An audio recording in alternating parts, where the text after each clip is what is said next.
Olá, sejam bem-vindos a mais uma leitura do Evangelho no Lar. Eu sou Camila Sanches, a sua corretora de lares. Por favor, separe um copo de água para cada pessoa que desejar receber a água fluidificada. E se você tiver algum animal de estimação, faça a limpeza das vasilhas e coloque água nova. Vamos iniciar com a oração de abertura. Rogamos ao Senhor Deus Onipotente que envie bons espíritos para nos assistir, que afaste os que poderiam nos induzir em erro e que nos conceda a luz necessária para distinguir a verdade da impostura. Afasta também os espíritos maldosos, encarnados ou desencarnados, que poderiam tentar lançar a desunião entre nós e nos desviar da caridade e do amor ao próximo. Se alguns procurarem introduzir-se aqui, faz que não encontrem acesso no coração de nenhum de nós. Bons espíritos que se dignam a vir nos instruir, nos tornem dóceis a seus conselhos. Nos livrem de todo pensamento de egoísmo, orgulho, inveja e ciúme. Nos inspirem compaixão e benevolência para com os nossos semelhantes, presentes ou ausentes, amigos ou inimigos. Façam que, finalmente, pelos sentimentos de que fomos animados, reconheçamos sua benéfica influência. Deem aos médios que escolheram para nos transmitir seus ensinamentos a consciência da santidade do mandato que lhe és confiado e da gravidade do ato que vão realizar, a fim de que o façam com o fervor e o recolhimento necessários. Se na reunião houvesse pessoas que a ela tenham vindo atraídas por outros sentimentos que não os do bem, abram seus olhos à luz e perdoem-nos, como nós perdoamos se vierem com más intenções. Pedimos especialmente ao espírito de André Luiz, nosso guia espiritual, que nos assista e que vele por nós. A leitura de hoje do Evangelho segundo o Espiritismo de Allan Kardec é do capítulo 14, Honrar Pai e Mãe. A ingratidão dos filhos e os laços de família. Item 9. A ingratidão é um dos frutos mais imediatos do egoísmo. Ela sempre revolta os corações honestos, mas a ingratidão dos filhos para com os pais tem uma característica ainda mais odiosa. É especialmente sob esse ponto de vista que vamos considerá-la para analisar suas causas e efeitos. Aqui, como em toda parte, o Espiritismo vem projetar luz sobre um dos problemas do coração humano. Quando o espírito deixa a Terra, leva consigo as paixões ou as virtudes inerentes à sua natureza e vai se aperfeiçoando no espaço ou ficando estacionário, até que deseje ver a luz. Alguns partiram, portanto, levando consigo ódios violentos e desejos insaciados de vingança. Mas a alguns desses, mais avançados que os outros, é permitido entrever uma parcela da verdade. Reconhecem os nefastos efeitos de suas paixões e é então que tomam boas resoluções. Compreendem que para chegar a Deus há uma única senha: caridade. Ora, não há caridade sem esquecimento dos ultrajes e das injúrias. Não há caridade com ódio no coração e sem perdão.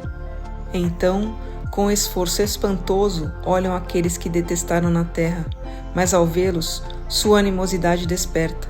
Revoltam-se com a ideia de perdoar e, mais ainda, com a de abdicar de si mesmos, com aquela especialmente de amar aqueles que destruíram talvez sua fortuna, sua honra, sua família.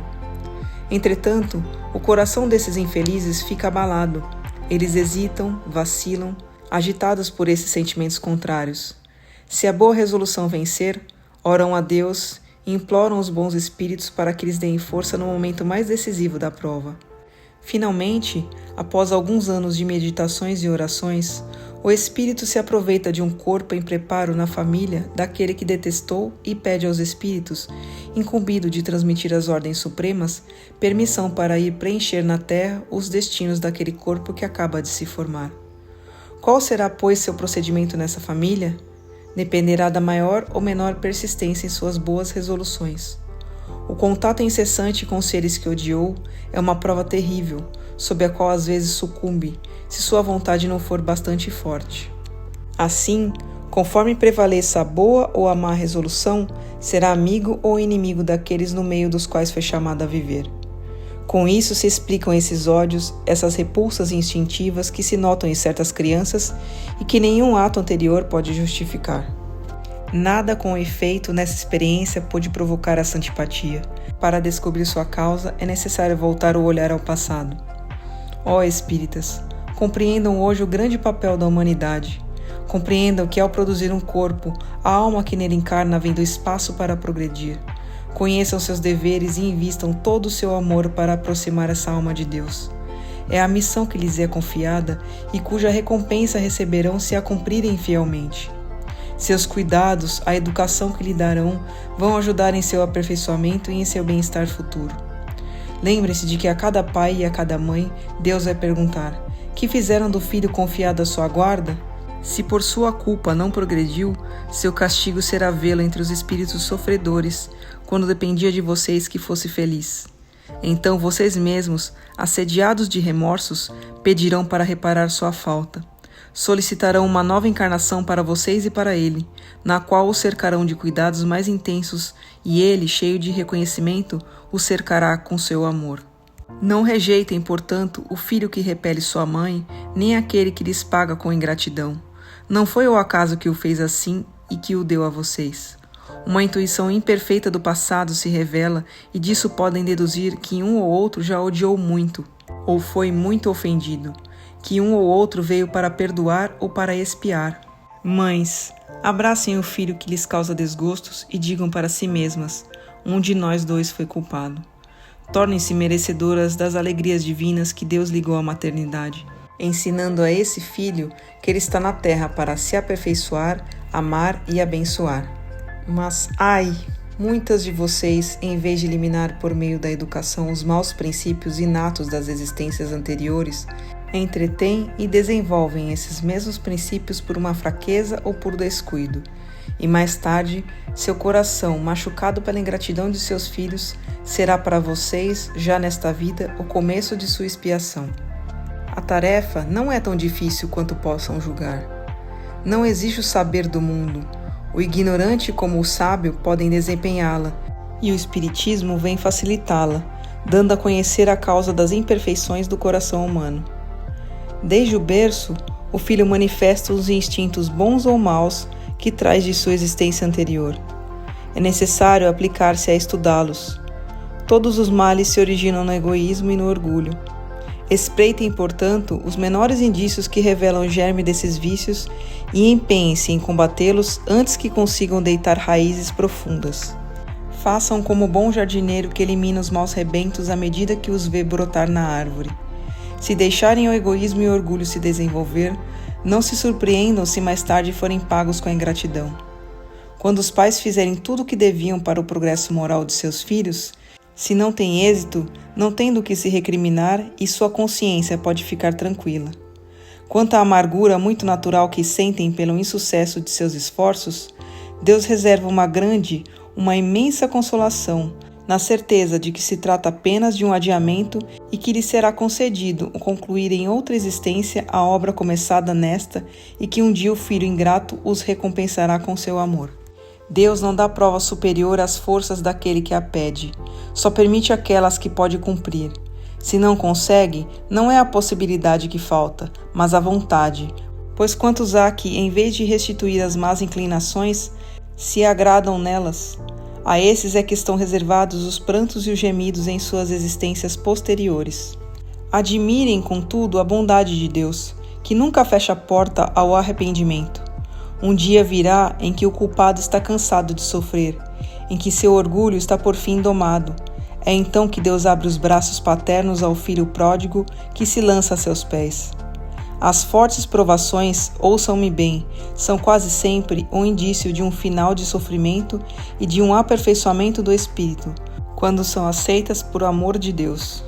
É um momento supremo, e é nele especialmente que importa não falhar murmurando, se não se quiser perder o fruto dessas provas e ter de recomeçar. Em vez de se queixar, agradeçam a Deus que lhes oferece a oportunidade de vencer para lhes dar o prêmio da vitória. Então, quando ao sair do turbilhão do mundo terrestre, entrarem no mundo dos espíritos, serão ali aclamados como o soldado que sai vitorioso do meio da batalha. De todas as provas, as mais penosas são aquelas que afetam o coração. Aquele que suporta com coragem a miséria e as privações materiais, sucumbe ao peso das amarguras domésticas, ferido com a ingratidão dos seus. Que dolorosa angústia é essa!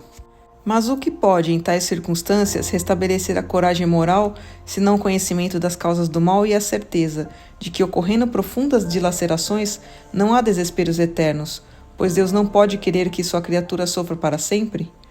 O que há de mais reconfortante, de mais encorajador que essa ideia de que depende de si, de seus próprios esforços, abreviar o sofrimento, destruindo em si as causas do mal? Mas para isso não se deve deter seu olhar na terra e só ver uma única existência. É necessário elevar-se, pairar no infinito do passado e do futuro. Então a grande justiça de Deus se revela a seus olhos, e vocês esperam com paciência, porque se lhes torna explicável que na terra lhes pareciam verdadeiras monstruosidades. As feridas que então se abrem não lhes parecem mais que arranhões. Nesse golpe de vista, lançado sobre o conjunto, os laços de família aparecem sob seu verdadeiro aspecto. Não são mais os laços frágeis da matéria que reúnem seus membros, mas os laços duradouros do espírito, que se perpetuam e se consolidam, depurando-se, em vez de se romper pela reencarnação. Os espíritos, que a similitude dos gostos, a identidade do progresso moral e a afeição levam a reunir-se, formam famílias. Esses mesmos espíritos, em suas migrações terrenas, se procuram para agrupar-se como fazem no espaço. Disso surgem as famílias unidas e homogêneas. E se, em suas peregrinações, ficam momentaneamente separados, mais tarde se reencontram, felizes com seus novos progressos. Mas como não devem trabalhar somente para eles, Deus permite que espíritos menos avançados venham encarnar-se entre eles, a fim de receberem conselhos e bons exemplos no interesse de seu progresso.